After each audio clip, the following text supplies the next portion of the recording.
with Leah Frazier. This is our first, not so live streamed, but video taped podcast. And we're doing it with a very special guest here in the studio at the Slate. She's actually back for a second time because we screwed up and lost the footage of her first interview. And being a person of faith, I just think that it's probably all God led. Yes. So that means she's just going to drop more gems and more nuggets for you guys today. And I just want to welcome Dennice Johnson to the studio of Hyphen. Hey. Hello. Thanks for having me again. Thanks for coming again. Hey, we're in alignment. I was supposed to come back. Yes, and you're such a good sport about it. So I just want to say thank you. I believe in all things energy. Same. Positive vibes, and she's just so great to work with. I just want to put that out there. When you're great to work with, good things happen. Absolutely. What you put out is what you get. Exactly. So I'm so excited because we were introduced by Laterris Whitfield. Yes, he's amazing. He's amazing, but he's also petty. A little bit. You're listening, Laterris, you're petty. You have all my business out in the streets with the Dear Future Wifey podcast, but that's okay. I love you for it because I get to meet amazing women through you. Absolutely. Like Dennice. And we met, which we'll talk about a little bit further, because you had an encounter with multi-billionaire Grant Cardone, which is #goals. Goals. It doesn't get any better than Grant. I know. I watch his show every week. He's amazing. He really is. Amazing. And his energy, and just like if I were working for him, I'd be like on 10 all the time. Listen, I always say that if you're not motivated by Grant Cardone, you probably aren't even alive. Like, you need to check your pulse. He's amazing. He is on 10X at all times. It's like your morning shot and/or shots of espresso. 100%. Like, that's his personality. Absolutely. So Google him right now. Yes. Or go to grantcardone.com. Yes. But before we get to Grant, I want to talk about you because you have built an absolutely amazing business. And let's just start all the way back, because when your information was sent to me, one of the caveats that stood out to me said, oh, and this is her second language. She had to teach herself through multiple books and things like that. Just the writing piece and all the other things. And I was like, well, what was her first language? Because what I got was perfect, and it's things I think we take for granted. Absolutely. Yes. So I was raised in Mexico, a really small town called Miguel Alemán, Tamaulipas. Don't try to repeat it. Okay, I'm not even going to do that to myself. Don't try to repeat it. Yes, a really, really small town. It's about 8.5 hours out of Dallas, straight down 35. It's on the border. My dad is Mexican and my mom is Black. But my dad thought it would be really important for me to learn Spanish, so that I would still be in touch with that part of my culture. Mm-hmm. So I learned how to read, write, and speak Spanish before I could even walk. Mm-hmm.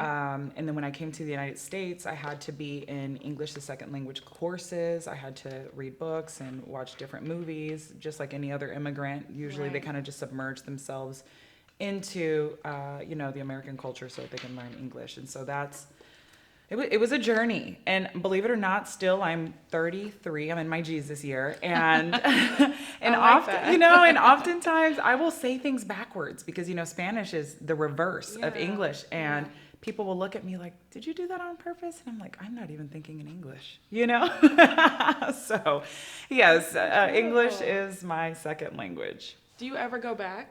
Absolutely. So is family still there? Mm-hmm. Okay. Yeah, half of my family is in Mexico, and then the other half is here in Texas. And I try to get back at least once or twice a year, depending on my availability. And, with everything going on with the pandemic, it's a little bit more difficult to go see family. But, I spent about 3 hours on FaceTime with my family in Mexico yesterday. So, that's so sweet. I try to stay as connected as humanly possible. So, and they're listening right now and probably have a translator. So, That's amazing. Well, I don't know much, but hola.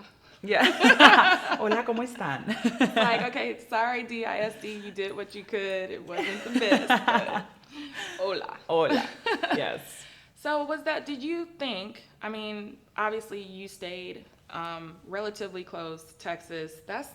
Most people would think that would be a hindrance, but to me, that's actually an asset, because when you think about all the jobs and what's available, especially here, They want people that are Bilingual. multilingual, whatever you have going on. Absolutely. I think growing up, I kind of thought it wouldn't as cool. Now as an adult, I see that, man, there's so many assets here.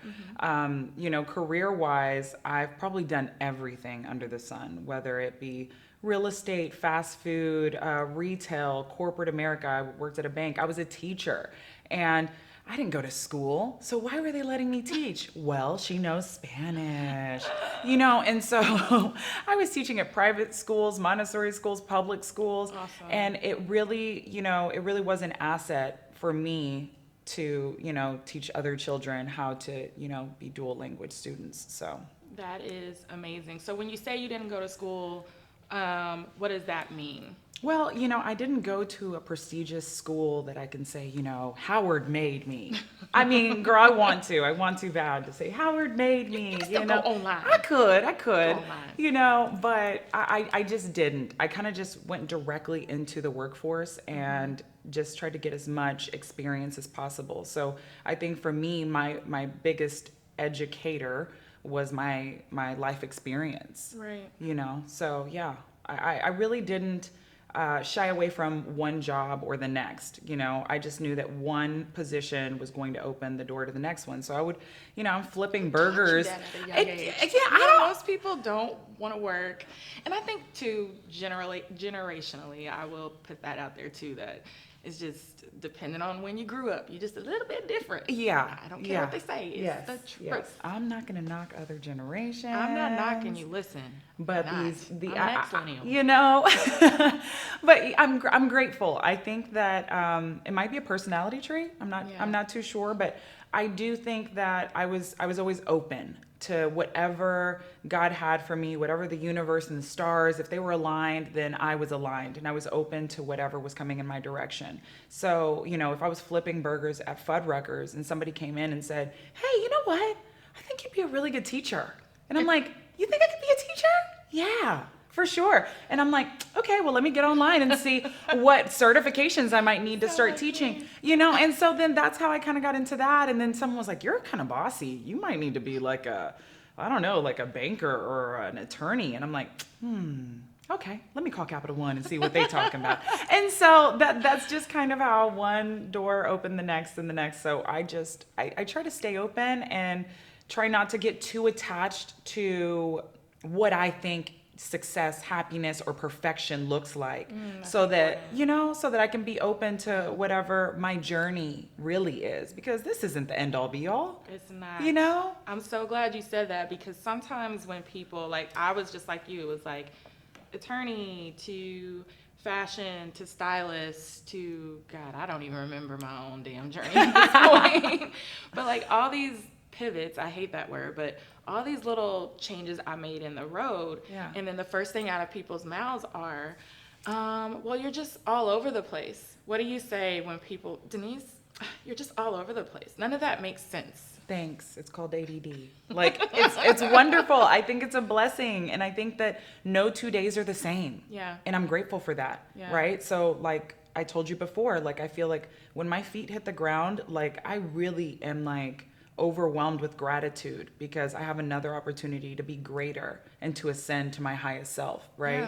Yeah. So whether you're Christian or Buddhist or whatever your religious beliefs are, I think in some language, right, it is that they will continue to present you with the same lesson over and over again until you learn it, right? Until you learn it. The ones I keep getting.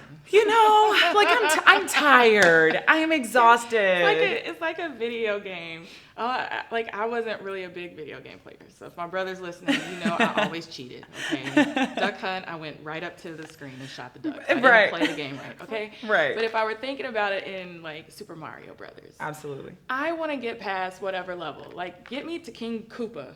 Okay, I need to save the princess. Yeah, Let's that's go. what I need to do. And some of you guys are staying on level 1 for your entire lives. Like, you're never experiencing all the different levels. Like, there's one where Mario's in the clouds. Yeah. And there's another one where Mario's in hell or wherever he is with the little fire turning things. I don't know why I'm going in this direction. Yes. No. I know. You know what I mean? It is. I understand exactly where you're going because I think it's about lessons, right? And so like all of those religions, they really will put the same lesson in front of you until you learn it.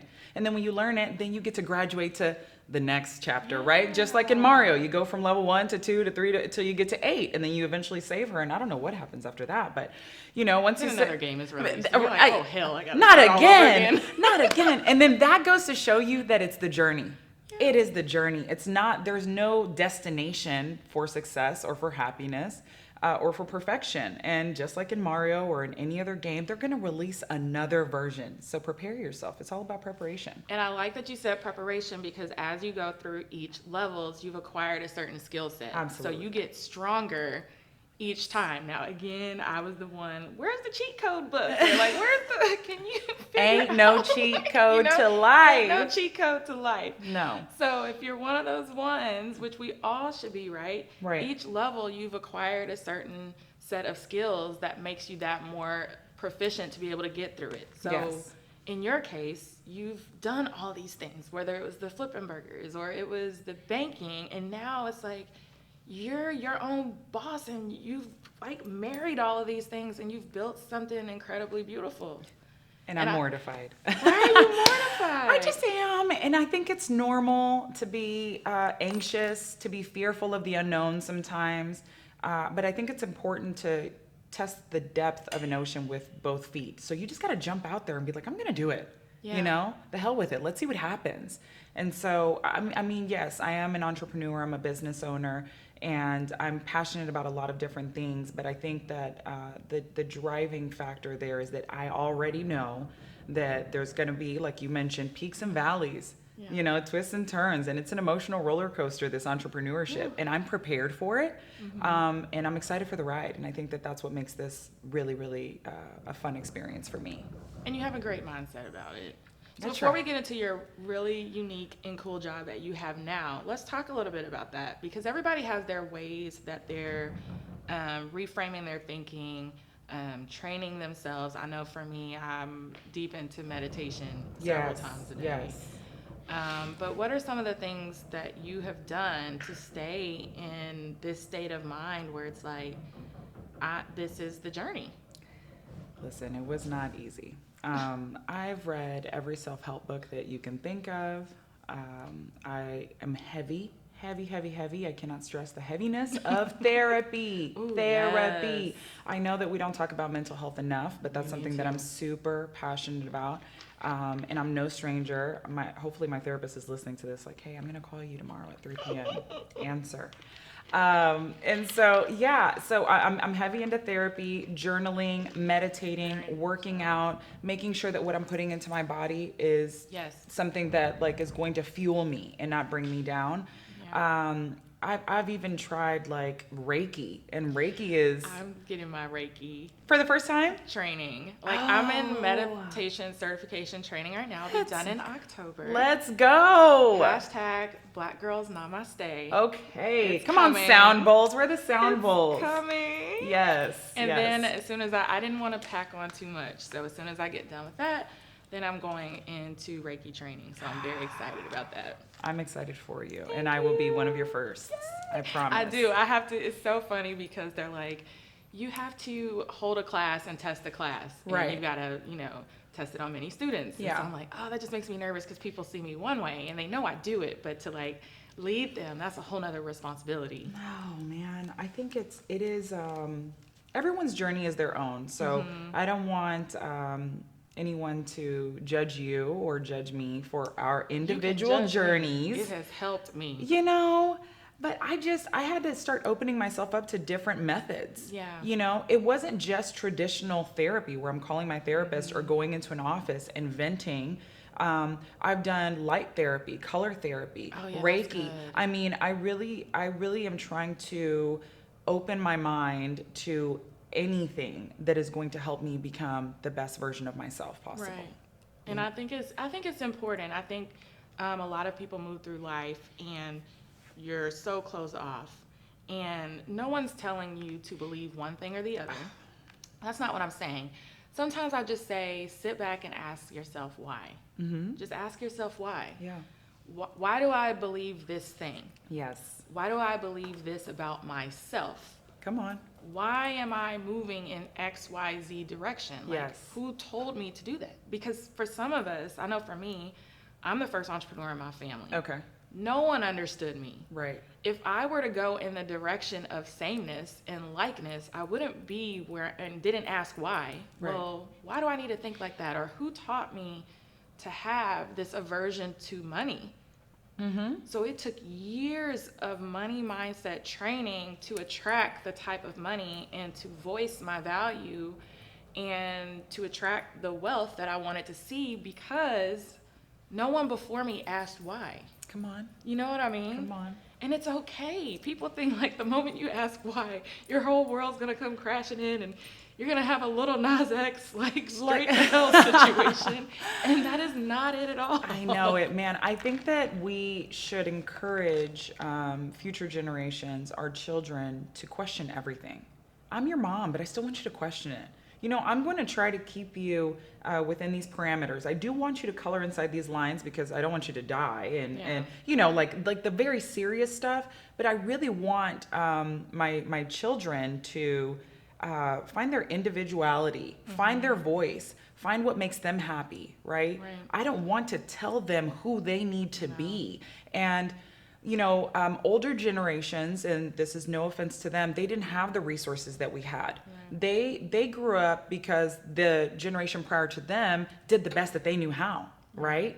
And so they did the best that they knew how with us. But we have endless resources to really open our minds and create a different reality, break generational curses, unpack trauma, right? And so I think that that's like a daily thing for me, that I wake up and I'm like, what do I need to unpack? And even in business, relationships and friendships, I find myself when there is like a situation that doesn't go as planned, I find myself saying, what's the lesson in this? You know? Me too. I'm not even mad. Me too. I am not angry. Something's wrong with you. This was supposed to like at No. least upset you for a couple days. And No. I'm like, no, I'm moving on. But No. let me sit back and journal and say, this happened. No. How did I react? Did I react differently than before? So I don't have to go back through level 1 again Okay. to learn that lesson. Yeah. And then move on. That part. I love it. That part. So that's me, Why my you're so journey. amazing. You know what I'm saying? That's me, my journey. And I do a lot of manifestation. So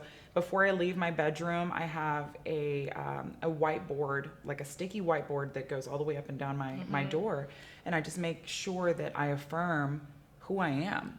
Right. You know, that I'm brave and that I'm resilient and that I'm tenacious and that I'm all of these things. Even sometimes I think that I'm sure in the Bible it says that there's life and death in the tongue, right? So you have to be very careful with how you speak to yourself. There you go. Right? So before I leave my room, before my feet hit the ground, I have to make sure that I'm loving myself and that I'm whole and that I'm doing the inner work so that I can continue to pour out to others. Because if I'm empty inside, I have nothing to give you, right? Yeah, and people don't understand, like, you are a body of energy. Absolutely. So if you're spewing out negativity, and if people really looked at certain diseases that manifested within the body, how you view and speak to yourself and treat yourself gives you the ability on either how quickly you can heal or if you can even heal yourself. And so I'm not going to go there today. Listen, But I'm going to just tell saying. you guys, read the Cardone method. The Cardone method talks about that. It talks It's so about true. depression, anxiety, you know, having malice and like not letting it go, not unpacking it. It will really manifest inside your body as ulcers, aches, pains, cancers. And you wonder why you're walking around and you're 25, 30 years old and you're like, my back hurts, my joints hurt. Well, You are holding on to some stuff. You need to forgive your mom. You need to forgive your dad. And it doesn't mean go nourish that relationship. It might just mean that you need to forgive them and move in a different direction. And, you know, I'm not speaking to anybody in general, but. No, it's so true. I went to a massage therapist one time, and it was just supposed to be this fun thing because they had like these chocolate. It was like a chocolate scrub, and like it was, I don't know what it was. It was just these fun little massages, and the lady starts working on either my right or my left side, and she starts working, and she was like, "You haven't forgiven your father yet," and I was on the table like, wait a minute, lady. Like, do you know my dad? I said, who are you? Who sent you? How the hell did you know that? And she says, you're carrying it all along this one side of your body. And it's a masculine and a feminine side, right? It freaked me out, but she was on it. And I said, I'm not gonna like just totally write this lady off because something is there. And she gave me a method and a certain bath that I needed to take to start working through those issues, because she's like, you are literally holding this trauma in your body, and you have been, and it's completely on that side. And you can't explain why you're tight and why it can't, you know, work itself out, but that is why. That's why. And I immediately started working on my relationship after that. Give me her number. I don't know where she's at.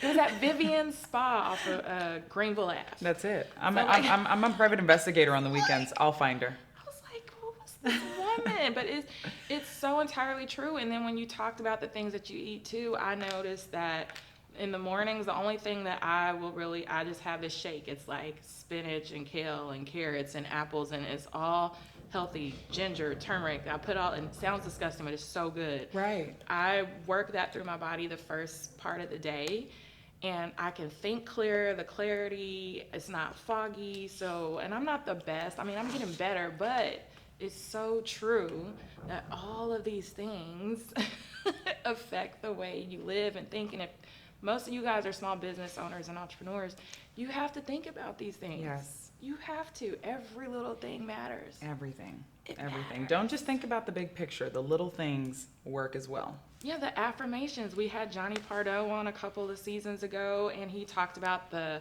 praising yourself before you leave and the affirmations. Yeah. And if anybody doesn't believe me, there's actually a test out on the internet. I think a guy, he split an apple in half. He put it on 2 plates. And he spoke really, really bad to the apple, either on the left or the right, and then spoke nothing but praises to the one on the other side. And the one that he just spewed negativity into just turned this nasty black color. And the other apple, it lived way longer. 100%. So if you don't believe that you carry energy or you carry this toxicity in order to do that to an apple, why do you think people talk to their plants? I was just about to say, how many times have you seen the experiment where they do that with plants in elementary, right? There was a doctor in Spain that did the exact same experiment, but he did it with rats. So he had 10 rats on the left, 10 rats on the right. So just so that people can really understand, because most testing is done on rats for pretty much anything, right? And they fed them the exact same amount of food every single day. And then they spoke life and words of affirmation to the other ones on the left, and they touched them on a daily basis. And the ones on the right, they didn't, right? And so then when they look at them 6 months later, the ones on the right are malnourished. They look like they haven't been eating. And then they'll retreat into a corner and they're almost defensive, right? So that just kind of goes to show you that like words of affirmation really are everything. Like you should be speaking life over yourself, over your children, over your peers, over your projects, over everything that you do, so that you can continue to create life. Yeah, that's so, like, look, y'all got a range of nuggets today. So we're gonna take a quick turn, because you've taken all these things, you've educated yourself, you've done every self-help book in the entire Barnes & Noble category. Okay. They know me, girl. They know you. Yes. And now let's talk a little bit about the incredible business that you've built using all the skills from life. Beyond. From life. So I have a professional sports relocation company. So we relocate professional athletes anytime that they get traded, drafted, released, or they're just commuting back and forth between their off-season home and their season home. So that encompasses NBA, NFL, MLB. So I can talk to the players directly, their agents, financial advisors. I also talk with the NBA and the NFL and MLB directly as well. Great. And then as far as services go, we do real estate, so we can help them buy, sell, or lease anywhere nationwide. And then we also help them with car shipping. I oftentimes ship their cars directly to the stadiums, from the stadiums. I try to make it as seamless as possible for them. And I also help them with the packing and shipping of their home goods. So we're kind of a one-stop shop concierge service for these guys. Not only the guys, we take care of their staff members as well for the teams. And I have an amazing set of vendors that help me do everything that I do on a daily basis. And my assistant is by far. I mean, she's a bomb. Can we just shout out Jasmine? We have to shout out Jasmine Lawrence. She really is a godsend. I mean, she is my right-hand man, and I'm so appreciative.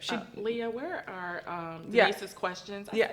Listen, Jasmine, don't play about me. They're the same questions as last Jasmine, time. I mean, listen, I'm your girl. No, I'm just joking. She does not play about me. When I tell you she's like Jasmine's P's and amazing. Q's and calendars and this, that, and the third, she makes sure that like I wake up and I can be me and be my best me. So she really is an asset, and I'm so appreciative for her. She's a godsend for sure. Get you a Jasmine. Get you a Jasmine. If you ain't got no Jasmine, you ain't doing it right.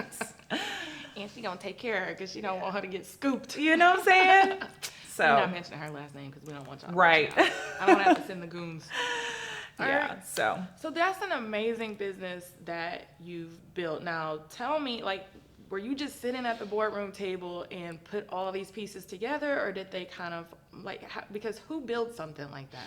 Well, so listen, I went into real estate and I thought that I was going to be, on $1 million listings. I don't know. My imagination was running wild that day. And so I went into real estate, and I think I got in the car and I showed somebody like 15 houses. I took them to lunch, and then I got home and the person was like, "We don't think we want to move right now." And I'm like, "I'm really tired.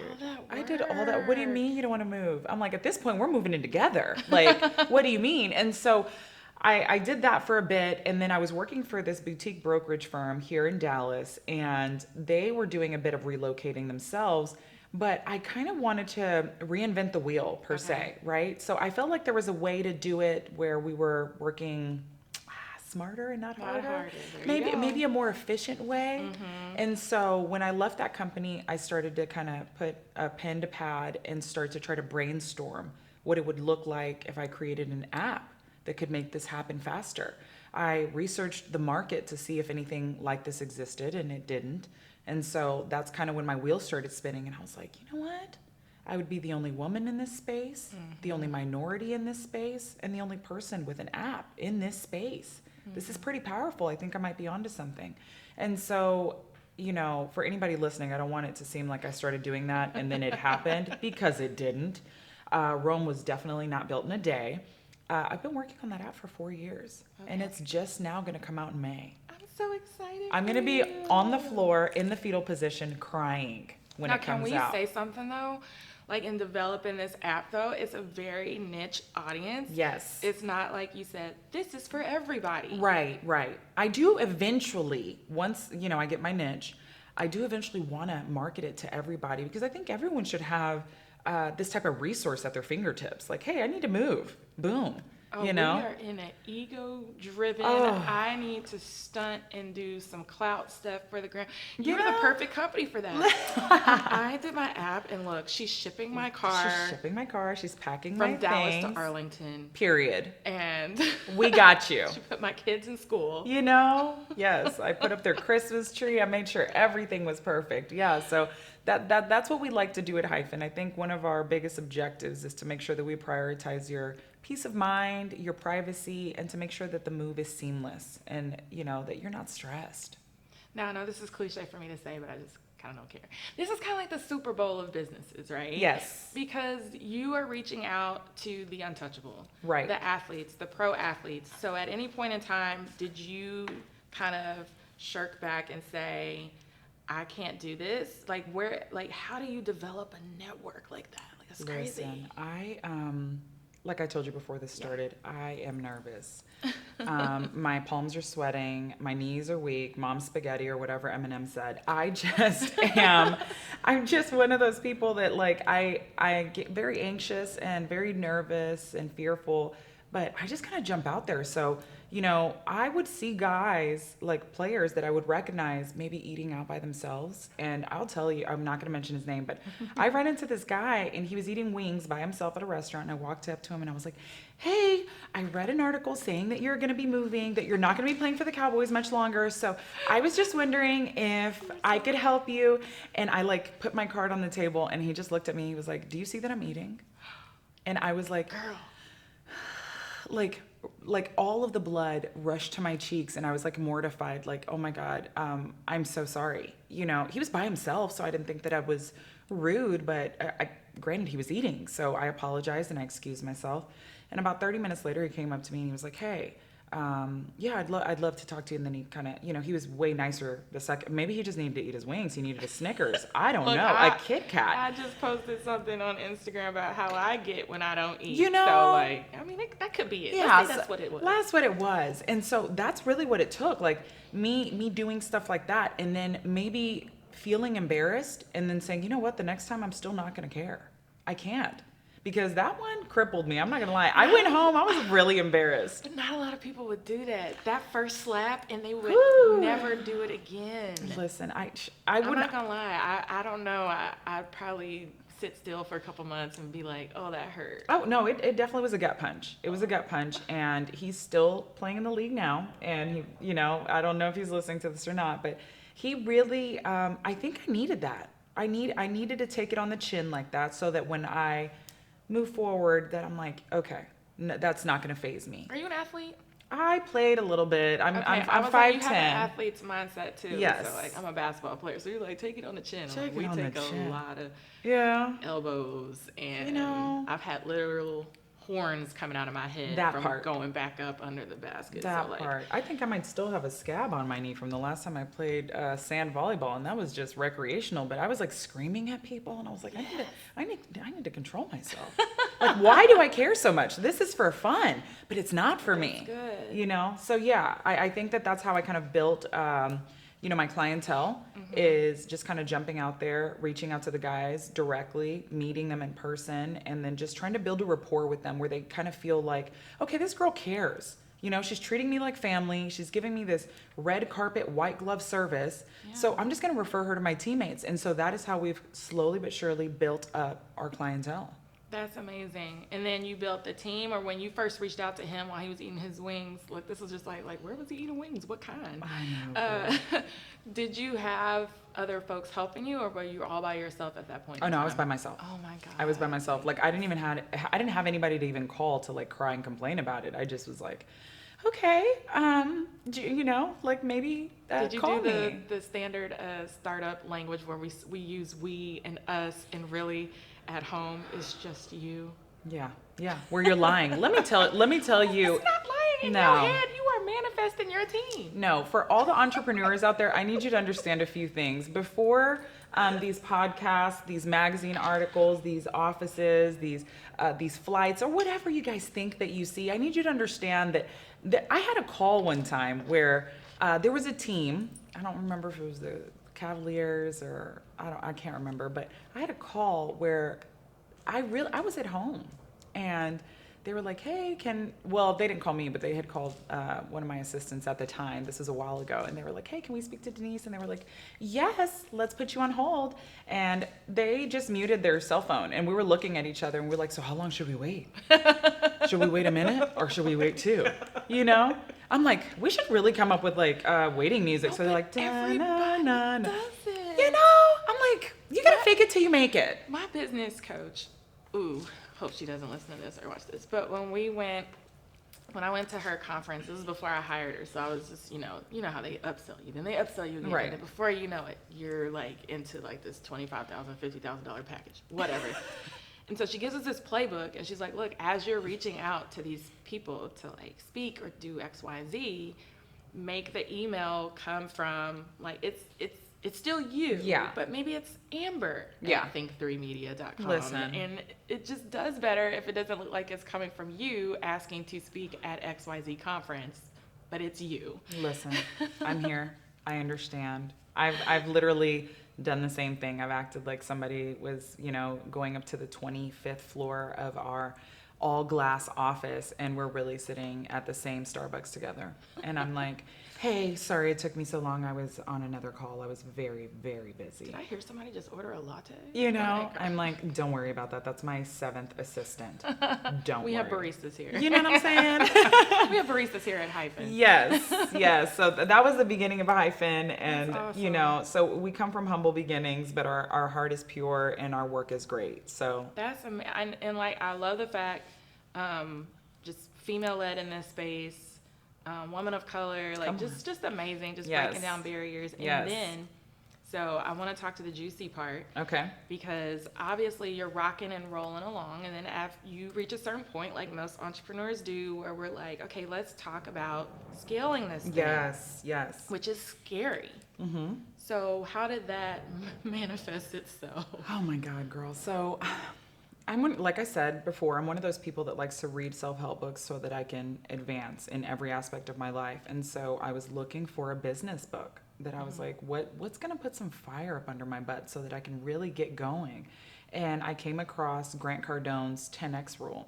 And I probably got through that book in 2 days. And I'm pretty sure that I was high. I think I was high. I think it was just a very euphoric feeling of invincibility where I just thought that I could conquer anything. And the next, I don't know, what would I say, 48 hours of my life after reading the book were transformative, honestly. Did you know of Grant Cardone before you picked up the book? I'm not going to lie, I didn't. What? Yes, I didn't. And you know what's funny is that a lot of people, since they've read that, like I spoke to him, they're like, I watch his Instagram, his stories, his email list. I show up to his seminars. I've read all his books. I've read If You're Not First, You're Last. I've read, and so I'm just like, this guy really has like a long laundry list of accomplishments. And he just happened to be the first person that popped up for me. Outside of like Tony Robbins, Zig Ziglar, like just the traditional motivational books. But this guy is really in a lane of his own where he's sales and sales on cocaine. I mean, like if you want to 10X your life in any way, shape, form, or fashion, like Grant Cardone is the way to go, right? So I think after reading the book, that's kind of when I just like dove into, I want to know everything about this guy. Like, what's his blood type? Is he a reptile? I mean, is he from here? He can't be. I don't think he's from this planet. No way. I think he and Elon Musk are going to go live on Mars at some point. No way. He's not from here. He is not from here. No, but even though Grant Cardone is an alien, he still somehow makes himself relatable and empathetic. And I think it's that's his experiences. Yes. Just like you've come with your unique story. You're not afraid to tell it. I think Grant has been very open about his background, his upbringing, his struggle with drugs. I believe he lost his brother, and how that has fueled him into this like super highly energetic being that's like conquering the business world. Yeah, he's had the highest of highs and the lowest of lows, and I think that every person on this planet can relate to that in some way, right? Yeah. So I read the book in 2 days, and in the book he talks about fear and anxiety, which is something that I shared with you that I've always struggled with. And he talks about not thinking about fear and like obsessing over it per se. So for sales, for instance, he's like, if you have to make a call to a very important person, don't sit on the phone before you make the call, just looking at the numbers, wondering if they're going to give you a no, wondering if they're going to reject you or send you to voicemail, or, and all of these unrealistic scenarios of things that are never going to come true. Why are you doing that to yourself? You're really you're driving yourself crazy because it's not going to happen.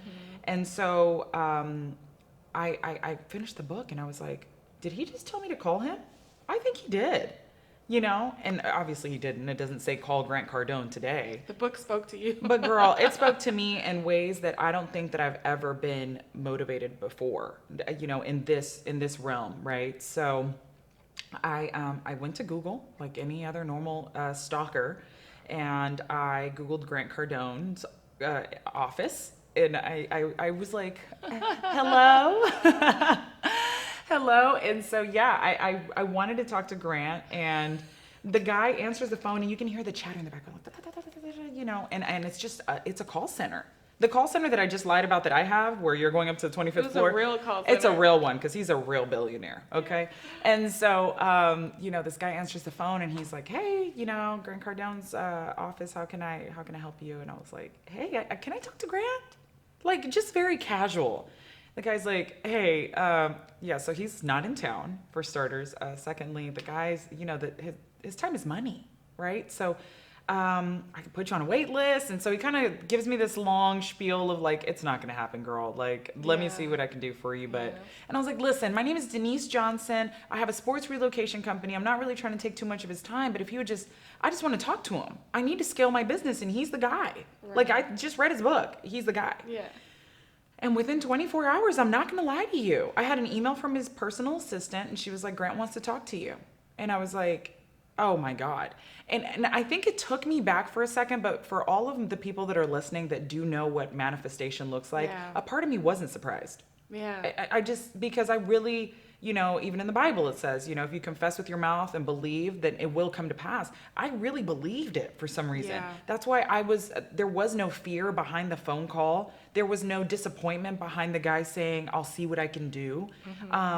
I sent that, I think the call was very late because it was a time difference, but when I got the email, it was early in the morning, the very next morning. And so I was like, wow, okay, this is exciting. Yay. Okay, so he wants to talk to me. And then the anxiety set in. And I was like, what am I going to talk about? So I start writing down, like, you know, my points, because I know that this guy's time is money and it's very important that I'm direct.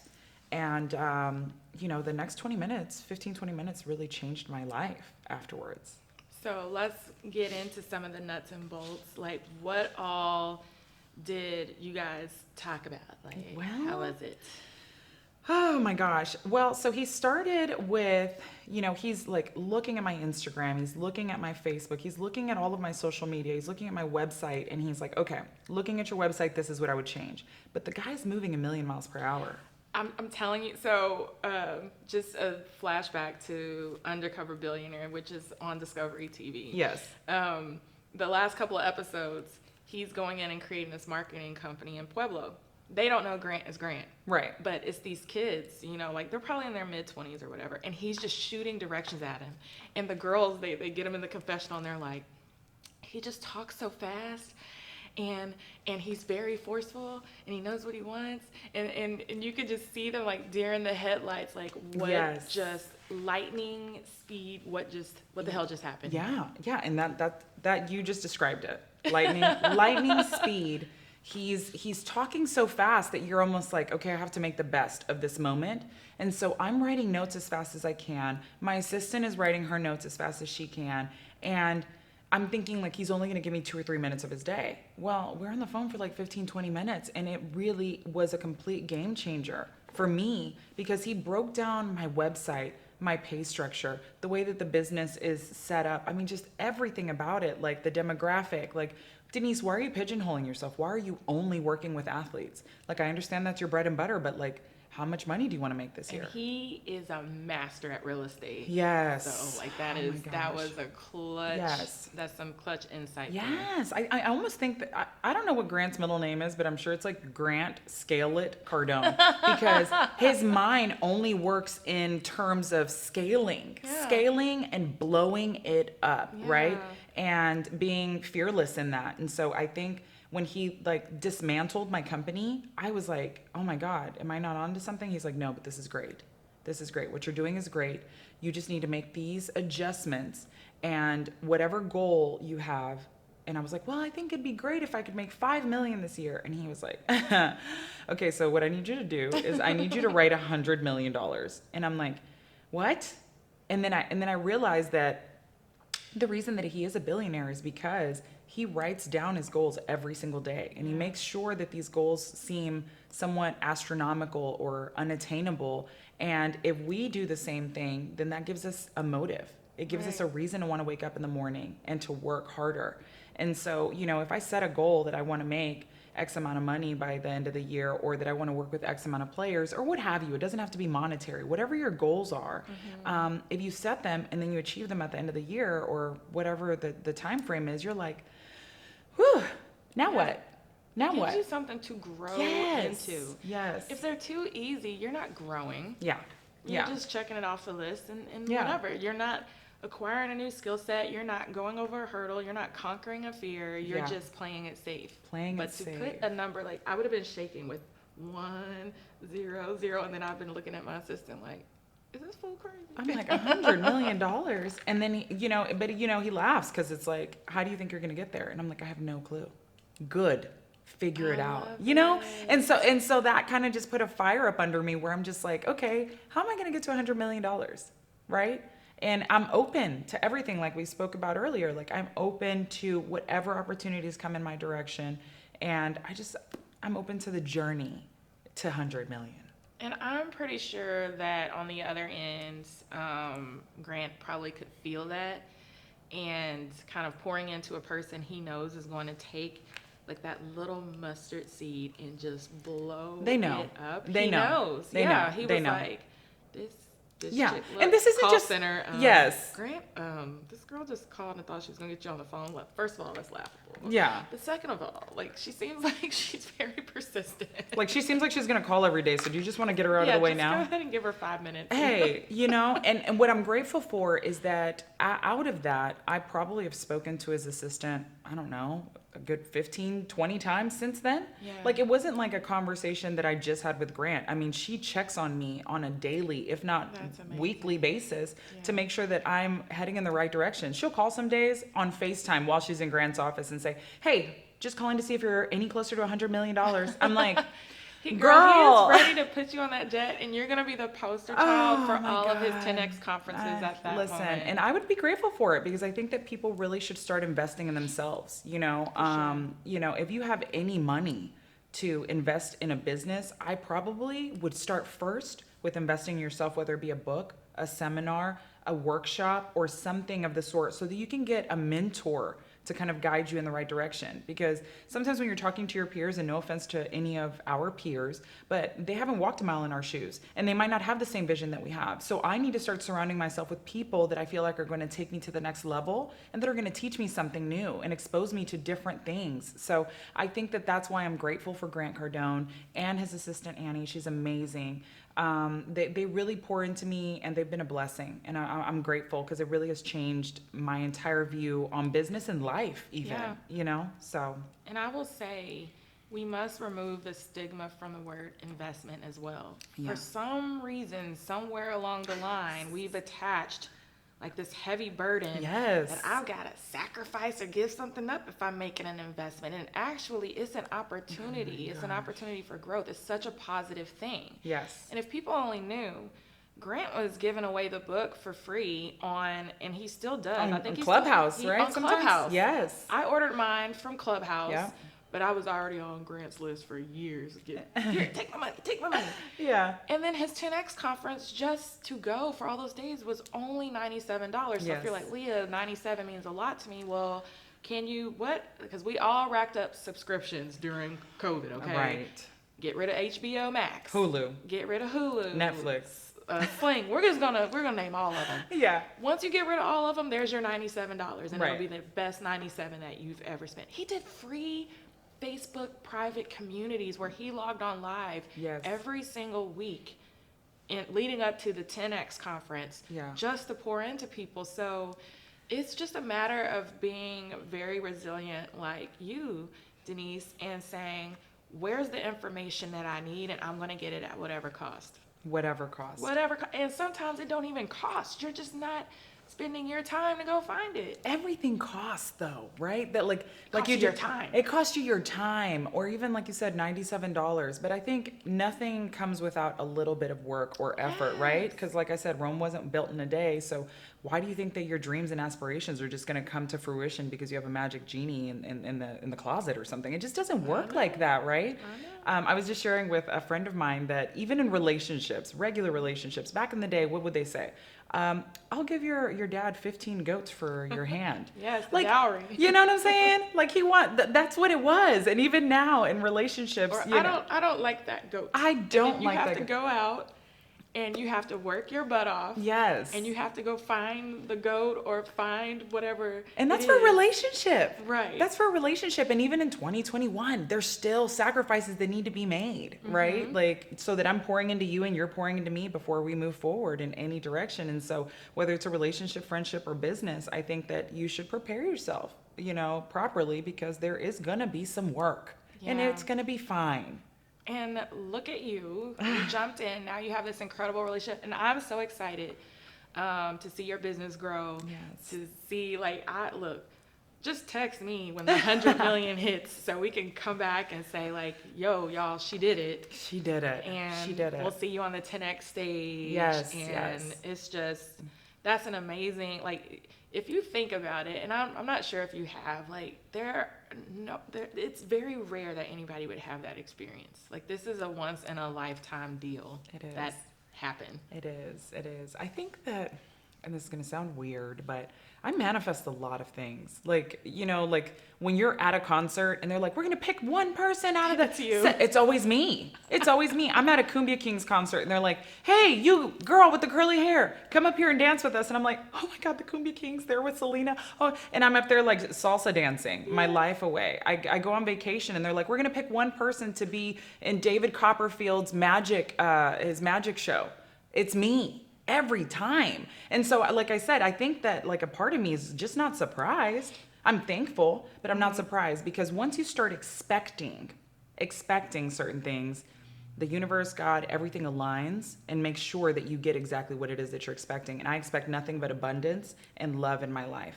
And I'm going to be rich in everything. I'm going to be rich in love. I'm going to be rich financially. I'm going to be rich in all of my accomplishments. And thereafter, my legacy is going to be rich. My relationships are rich. And so I claim that over my life. Hell, I claim that over your life. And I think that it's really, really important. You know, I think it's very important to speak life over each other.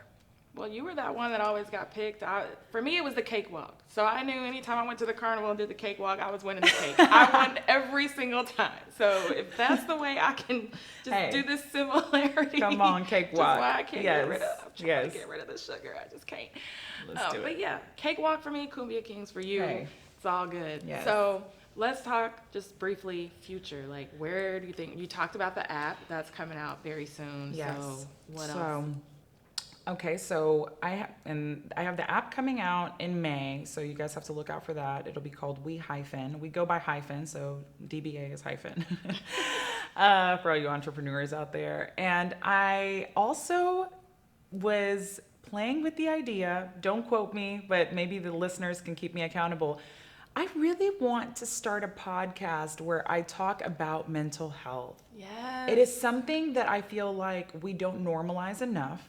I know that there are platforms out there, but I want a platform where we can talk about it like just transparent. Yeah. Like where we're not talking just terms and the legalities behind, you know, how to move through the mental health industry or whatever, or the system. I really want, like, I have the platform where I'm already talking to all these players. I want to know what these players are going through, right? Do they experience PTSD? Do some of them experience bipolar or schizophrenic episodes? Yeah. I mean, oftentimes we see them kind of derail, and sometimes we see them come back. Is football or basketball or baseball therapeutic for you? How do you deal with the adversity of family loss? How many times have you seen a player, especially in football, where they'll lose their wife, their child, or a mom or a dad, and they go play that very next Sunday, right? The same day. Same day. And so you're sitting here wondering, like, what does that do to the human mind, right? When you suppress that. I want to talk about that kind of stuff. I want to talk to these guys about like their injuries, you know, like when you play through these injuries or when you retire or when you're preparing for the draft. I mean, there's so many, the league or leagues are so layered that I think it's important to kind of shed a little bit more light on what it is that they go through. Because I think that the life of an NFL, NBA, and MLB player, and even the WNBA for women as well, it's glamorized. Yeah. Like, well, they make millions of dollars. I can literally give you an example. You know, I can give you an example of, I was at a game. It was, I believe, the Bengals versus the Steelers, and Shazier got injured, and he had to get carried out on a stretcher. He was basically paralyzed. And I was in the stands. I want to say it was a Monday night, but don't quote me. The people behind me were screaming, like, get up! You get paid all this money. And I looked back and I was like, this man might not ever walk again. Shut your mouth. You know, and like, you don't know what he's going through physically. You also don't know what he's going to go through mentally to rehab for the next 6 months, or if he ever comes back. You don't know what that's like. So a lot of the people that like go to these games and don't have empathy for these players, I mean, I'm flabbergasted.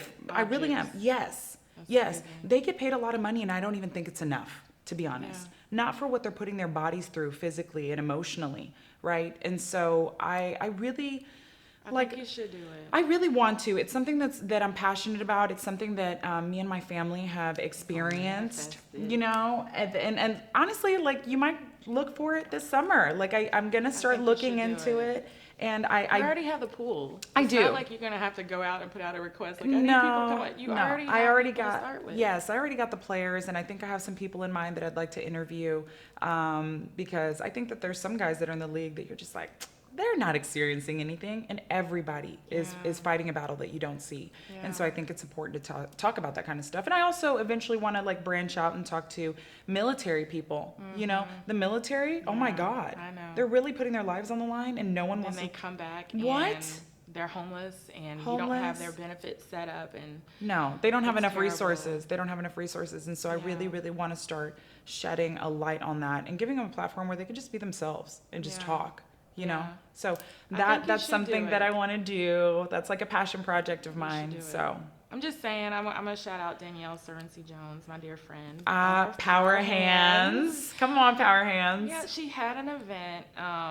We helped out a little bit with PR, with Hennessy, and they had the pre-NFL draft players come in, and she did an amazing dinner at Bob's and had Dez and some other Cowboys, like, tell them this is what it's really like to go into the league. Yeah. And I'm just kind of standing in the back, like, you know, little PR girl, making sure Fox doesn't get out of line and, like, making sure everybody does their interviews. Right. And then I'm standing in the back. And I'm just like, and she goes, because they were talking to them about your finances, accounting, businesses you may want to set up, how to segue once you want to get out of the league, Come on. what to expect. Telling your family members no when they come out Telling come your at your family members money. no. And Dez's story it broke my heart. I don't care what people have to say about this man. Like, if you had to go through what he went through, like, you'd have so much more empathy. Yeah. And I'm in the back, like, oh my God. And so Danielle comes over to me. She's like, don't you want to sit down and eat your steak and go to the front? And I was like, no, I'm just blown away, because had you have not brought me in, I never would have known that these are the things that they go through. Oh my God. It's just, no, Des Bryant is definitely, eye-opening. Des Bryant is definitely somebody that, like, if you watch his journey, watch his Oh my stories, God. and even when he was out of the league and you watched him worked train so every hard. single day. Yes. I mean, he trained like his life depended on it, and I you could clapped see the when he got passion, signed. I was his like- purpose. Girl, I bet you there were really a lot of people that shed a tear.